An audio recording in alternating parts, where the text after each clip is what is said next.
পৃথিবী সৃষ্টি করার পরে পৃথিবী কাঁপে, আল্লাহ পাথর দিয়ে পেরেক মারলেন, পৃথিবী আর কাঁপে না। সুবহানাল্লাহ। ফেরেশতারা দেখে তো অবাক।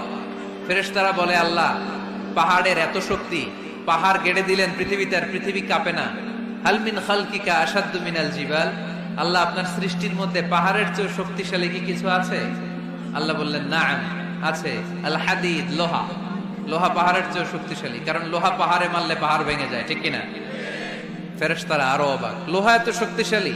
হাল মিন খালকিকা আশাদ্দু মিনাল হাদিদ, আল্লাহ তাহলে লোহার চেয়ে শক্তিশালী মনে হয় কিছু নাই, আছে?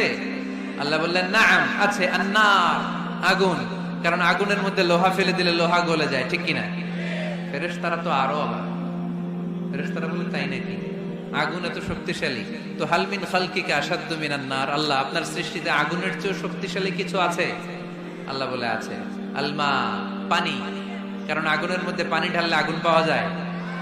ফেরেশতারা তো এবার আরো অবাক, পানি এত শক্তিশালী, ওই পানি গট গট গট গট করে আমরা খাই, এত শক্তিশালী আল্লাহ। হাল মিন খালকিকা আশাদ্দু মিনাল মা, আপনার সৃষ্টিকুলের মধ্যে পানির চাইতে শক্তিশালী কি